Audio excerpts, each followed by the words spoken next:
ಪುಕ್ಕಟ್ಟೆ ಸಣ್ಣ ಹಣಕಾಸು ಸಂಸ್ಥೆಯ ವ್ಯಕ್ತಿಗಳು ನಮ್ಮ ಊರಿಗೆ ಬಂದ್ಬಿಟ್ಟು ಇದು ಮೈಕ್ರೋ ಫೈನಾನ್ಸ್ ಅಲ್ಲಿ ಸಾಲ ಕೊಡ್ತಿದ್ದಾನೆ ಅಂತ ಅಂದ್ಬಿಟ್ಟು ನಾನು ಕಂಡು ಕಡೆಲ್ಲ ಬಗದು ಜೋಬಳಿಗೆ ಹಾಕೊಂಡು ಕೂತ್ಬಿಟ್ಟು ಆಮೇಲೆ ಲಬ ಅಂತಂದ್ರೆ ಯಾವನ್ ಕೇಳಕ್ ಬರ್ತಾನೆ? ಆಯ್ಕೆ ಯಾರ ಕೈಯಲ್ಲಿದೆ? ನಿಮ್ ಕೈಯಲ್ಲಿದೆ. ನೀವು ತಗೋಬಾರ್ದು. ನಿಮಗ್ ಶಕ್ತಿ ಇಲ್ಲದೆ ಇದ್ದಾಗ ಮುಟ್ಕೂಡ್ದನ್ನ ಸಿಂಪಲ್. ನಮ್ಮ ಅಪ್ಪ ಅಮ್ಮ ಹೇಳಿದಂಗೆ ಹಾಸಿಗೆ ಚಾಚಿದಷ್ಟು ಕಾಲ್ ಚಾಚು ಅಂತಂದಂಗೆ ಹಾಸಿಗೆ ಇದ್ದಷ್ಟು ಕಾಲ್ ಚಾಚು ಅಂದಂಗೆ ಚಾಚ್ಕೊಂಡು ಸುಮ್ಮನೆ ಇರ್ಬೇಕು. ತಗೊಂಡು ಒಯ್ಯೋ ಅಂತ ಯಾವನ್ ಕೇಳ್ತಾನೆ? ಅದಕ್ಕೋಗಿ ನಾನು ಸಾಯ್ತೀನಿ. ಹುಟ್ಟಿರೋದು ಸಾಯಕ್ಕೇನು? ಯಾಕೆ ಸಾಯ್ಬೇಕು ನಾವು?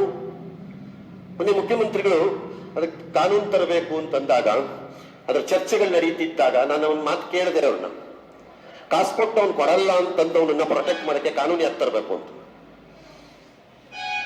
ಯಾರಿದ್ರದ್ದು ಆಯ್ಕೆ ಮಾಡ್ಕೋಬೇಕೀಗ? ನಾವೇನ್ ಮಾಡ್ತೀವಿ ಮಾಧ್ಯಮದಲ್ಲಿ?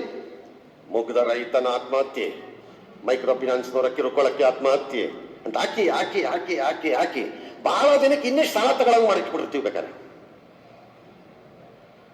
ಹಾಗಾಗಿ ಮಾಧ್ಯಮಗಳು ಅಂತ ತಕ್ಷಣ ನಾವು ಮೇಲಿಂದ ಇಳಿದು ಬಂದಿಲ್ಲ.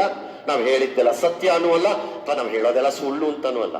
ಅದು ಸತ್ಯ ಅನ್ನೋ ಸುಳ್ಳು ಅನ್ನೋ ಆಯ್ಕೆ ಮತ್ತೆ ಸ್ವಂತ ಬುದ್ಧಿ ನಮ್ಮ ಕೈಯಲ್ಲಿರ್ಬೇಕು. ಇನ್ಯಾವನೋ ಹೇಳಿದ್ದನ್ನು ಕೇಳ್ಕೊಂಡು ಕೂತ್ಕೊಳಕ್ಕಲ್ಲ. ಈಗ ಅವ್ರು ಹೇಳಿದ್ರಲ್ಲ ವಾಟ್ಸಪ್ ಅಲ್ಲಿ ಬಂದ ತಕ್ಷಣ ನಂಬ್ಕೋತಾರೆ ಅಂತ. ಈಗ ಏನು ಬೇಡ.